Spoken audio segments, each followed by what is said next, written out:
Serbuan vaksinasi TNI kembali digelar, kali ini berlangsung di Kampung Cotbau, Kota Sabang. Dengan kegiatan ini, TNI sudah melaksanakan 12 kali vaksinasi bagi masyarakat. Kegiatan vaksinasi massal oleh TNI kembali dilaksanakan di Kampung Cotbau, Kecamatan Sukajaya, Kota Sabang. Menurut Danlanal Kota Sabang, Kolonel Laut Ardi Sunario, vaksinasi maritim ini menargetkan 100 vaksin. Sementara sebelumnya di Puskesmas Sukakarya kemarin, TNI memvaksinasi 250 orang dari target 100 warga. Danlanal juga mengapresiasi masyarakat yang sudah mulai menyadari betapa pentingnya vaksinasi.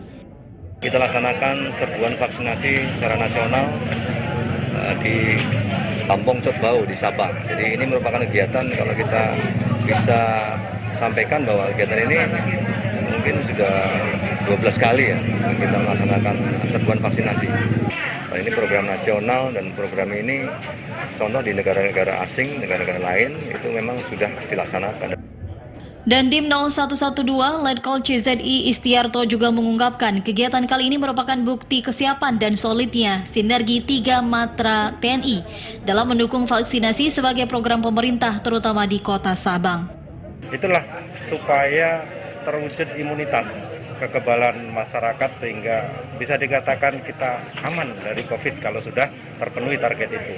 Hari ini itulah komitmen kita juga, selalu kita terus mendorong untuk mewujudkan target itu. Bukti juga bahwa kali ini dilaksanakan di Kampung Cotbau, para Babinsa, Babin Potman, Babin Dirga selalu komunikasi. Sementara itu, salah seorang mahasiswa yang turut divaksin, Dahari Fitriani, juga mengaku menerima vaksin atas kesadaran sendiri, di samping untuk melengkapi administrasi perkuliahan.